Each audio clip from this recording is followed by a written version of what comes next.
Dr. Lucy Mungai is a pediatric endocrinologist that has managed hypophosphatemic rickets. Rickets is a condition where there is poor formation of bone in a person who is still growing. If a person is not growing, we say the person has osteomalacia, because the weakening of the bones. When you talk about hypophosphatemic ricket, you mean that the patient does not have enough phosphate. What is phosphate? Phosphate is a chemical, or we can say it's a mineral that normally is found in the body, and its work is to form the bone. Let's say bone is formed like the way we can combine cement with sand. So imagine that phosphate is the cement and calcium is the sand, and the two of them, when they are combined, they form the bone. So if you don't have phosphate, the calcium can't form bone by itself. So we need the combination of the two to form the bone. But when you're talking about hypophosphatemic, it's a condition where it is normally inherited. It runs in families. And what happens is that the patient usually wastes the phosphate they take from the food they eat. It's usually excreted in the urine. There are different types of hypophosphatemic ricket, but the main one and the most common one is the one we call X-linked hypophosphatemic ricket. It's found in the X chromosome. We know that we have 46 chromosomes. In a man, we have 23 pairs plus X and Y, and for the ladies, we have 23 pairs, and then we have 2X. So it is found in one of the X chromosome, and when it's found in any one of the chromosome, we say it's X-linked dominant for this patient. Like for the moods of the patient that we have, they have X-linked dominant hypophosphatemic ricket. It means that if a man has the condition, he usually transmits it to the daughter, because a man can only give the son a Y chromosome. That means a man who has the condition which is found on X can only transmit it to the daughter and not to the sons. And if a woman has the condition, she can transmit either to the or to the daughters. And the condition normally you find it in the families, and you, like, if we actually ever want to get rid of this condition, is try and pull and make sure that the fathers don't get daughters. They only get, if a father has the condition, they only get sons. That way then we get rid of the condition. But if a woman has it, then we are done, because it can be transmitted either to the sons or to the daughters. Let's go to the deep reason why these patients usually waste their phosphate. What happens, you imagine that the body has chemicals, like the way we were talking about, we have cement and we have sand. And you imagine that cement is phosphate and the sand is calcium.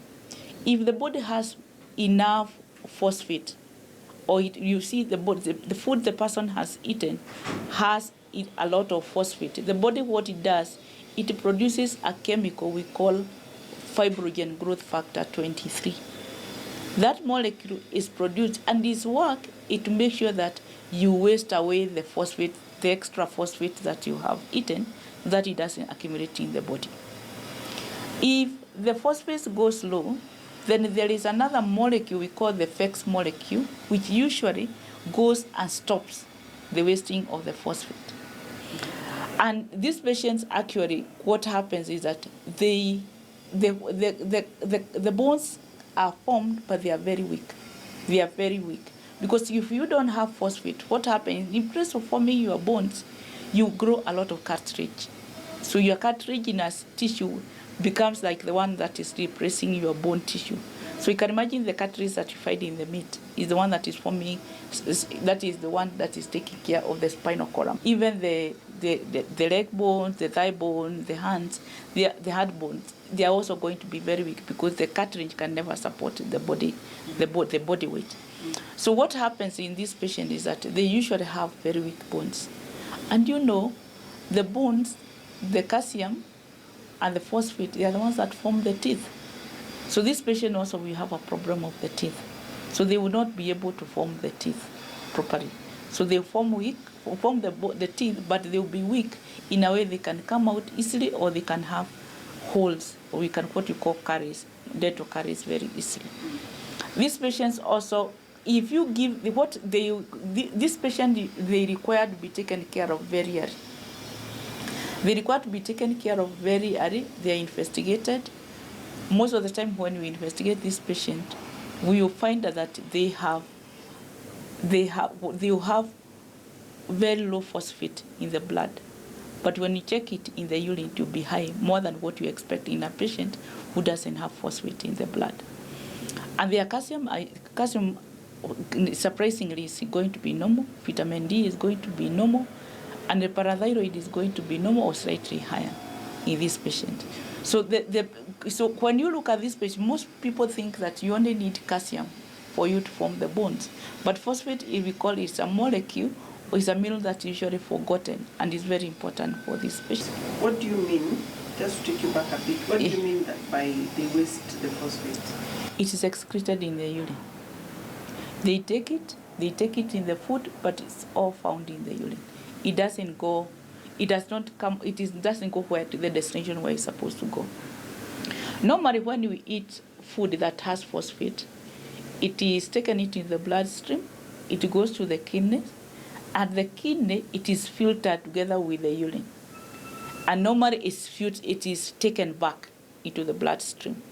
But because they don't have the molecule that help to take back the phosphate back to the urine, to the blood, then it is all wasted in the urine. That's what we mean by wasting. They waste their phosphate.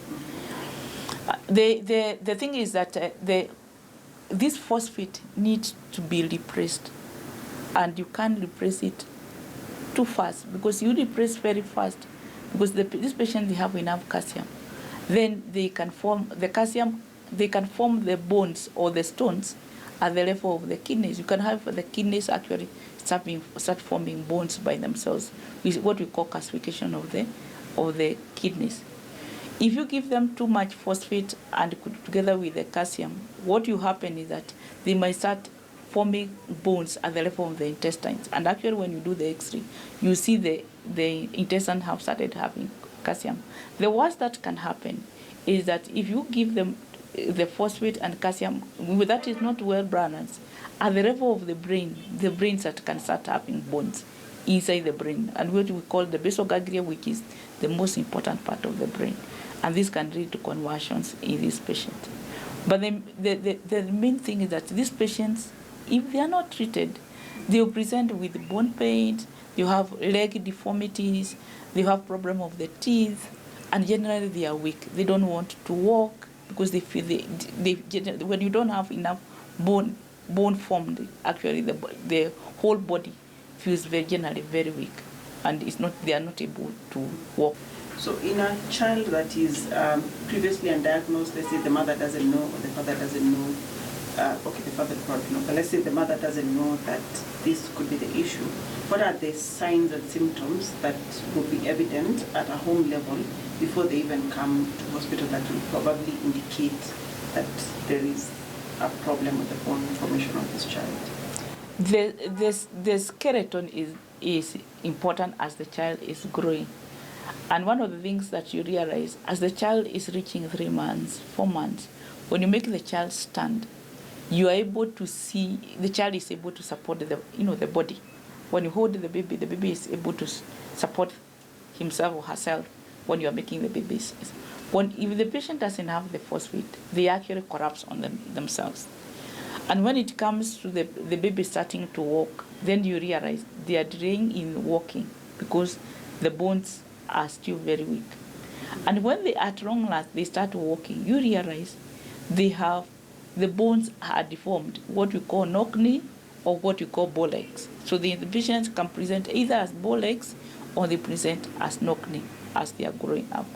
And then actually you see they have more deformity than what you can make. It might be one leg, it might be 2 legs that are deformed. both legs that are deformed. It might also be involved in the hand, and also they are very easy to get fractures. So now when they come to hospital, how is this diagnosis made? Because a lot of many healthcare providers know to look for either calcium deficiency or vitamin D deficiency when they are thinking of rickets. So is there a way of quickly picking? When they come, the first thing that you want is to take the history from the guardian, whoever has brought the child to the hospital. You want to know, when did this one start? How has it progressed? Because it is not the only problem. It is the fact that they don't have phosphate. That is not the only cause of a patient presenting like the way they present.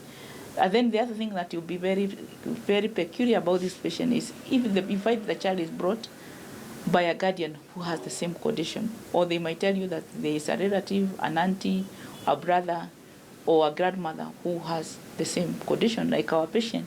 We know that the great-grandmother had the condition, the grandmother has it, the father has it.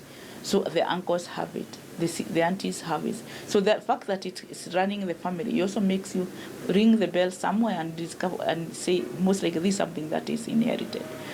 And then you examine the patient, you'll be able to see the deformity the patient has. You'll be able to look at the teeth and see the teeth that are falling or that are the weak teeth that the patient has. And then you go to the lab. Most of the tests that we do the blood, and the most important test for this patient is phosphate. You find the phosphate will be low for this patient. And normally when you are doing rickets, we always request calcium and phosphate. But most people don't look at the phosphate. But you find for this patient the phosphate is going to be low for the age of the patient. The other thing that we are going to do is to do the X-rays, and you see the deformity that the patient has. You see the weakening and you see the curvature that's found in this bone. If after all that diagnosis is made, what happens if it's not treated properly? Actually, what they do, the bones getting more curves, more damaged, and then the body can't, the skeletal system can't hold the body weight. And so they get so deformed that they are not able to walk. They will not be able to actually end up being on a wheelchair. Yeah. So what is the treatment? I know you mentioned it, but let's recap. What is the treatment? What is the proper way to treat it? They usually given phosphate, and this phosphate is not given once a day, because if you give it once a day, it's going to be all excreted in the urine at that time that you give. It's supposed to be given 5 times in a day. A small amount given 5 times in a day, so that at least it's a little goes to the bone. Even as it's being excreted, a little of it is going to go to the bone. And then the other thing that is important, because we want the phosphate also to be absorbed from the intestine, we usually add vitamin D to facilitate that we get more phosphate from the intestine, from the food that we are taking. Mm-hmm. Sometimes we add a low dose of calcium to try and help us, but very balanced, that it helps to quicken the formation of the bones in this patient. And then the other thing is that if there is bone deformity in this patient, we have to involve the orthopedic surgeon. We also involve the occupational therapists and physiotherapists to help to align the bones so that the patient, as the patient is growing, then they have the frame that is required so that the deformity doesn't become worse as the patient is growing. The condition by itself, the hypophosphatemic ricket, is very closely related to what you call achondroplasia. Normally, genetically, they are not supposed to be very tall people. Genetically, they are not supposed to be very tall people, especially when they have the sphere form, like the one that DJ has. The other thing is that the curvature of the bones interferes with the growth. So the patient is not growing because the DJ has fractures that have filled, interfering with his growth. And he was never treated. And everybody, the fact that his grandmother has it, his mother has it, it looks like genetic, like everybody was destined to be how they are. And traditionally, there are people like, they say they are supposed to be like that. And nobody sought medical help at that particular time. Phosphate is lifelong. Because even as an older person, you still require that phosphate to keep your teeth going, to keep your bone going. Otherwise, if you don't have phosphate, your bone start becoming weaker and weaker. So what makes this condition difficult to manage, to treat? The drugs are expensive for the patient. They are billed. Sometimes the patients are not able to buy the medication. And the fact that even when you give them the medication, they are still wasting that. It is being excreted in the urine. We are hoping that with the new studies that are coming, is to get the treatment that once and for all that is going to help, so that they don't waste the phosphate that is there. At the moment, what we are doing is like we are wiping the water and the tap is on. We have not closed the tap. If we are able to close the tap, then that way we will be able to treat the patient properly. What happens is there's a lot of misdiagnosis. I think the way we have been trained, we never knew that phosphate is a very important mineral in the body. Actually, we call it the forgotten or the neglected mineral in the body. When we do ask for things, we want calcium. We are looking for calcium, but we're not looking for phosphate. And rarely do we check phosphate in the urine. It's something that normally people don't do. So how common is it then in the country? We haven't done any studies in the country, as you may see. But as you walk, even in the village, you can see people with bow legs. Nobody has been investigated. But the thing is that where the studies have been done, it has shown that hypophosphatemia is found in 20,000 live babies for every 20,000. So looking like in our country where we have about 1.7 million children born in a year, every year we have 85 new cases. We would think that we have 85 new cases per year. So we might be having patients who are there who are getting deformed, but people think that they're supposed to have rickets. And traditionally we know that people have been saying people from central province have bow legs, but nobody assumed it could be. It's not just the food, that there is something more than what people assume, that it's lack of food. If you start treatment, there is nothing that, because their brains are intact, and especially when there is no calcification in the brain, their brains are intact, they remain their cognitive function. As you have seen in Jay, he's very innovative. He is able to do very many things that most people who have a capacity, the physical capacity, can't do, like the way he is doing. But they are capable, cognitively, they are able to do many things. And psychologically, so long as they are strong like he is, they're able to do many things. And if he is treated like the father of Stacy, who is DJ, is treated, he'll be able to continue.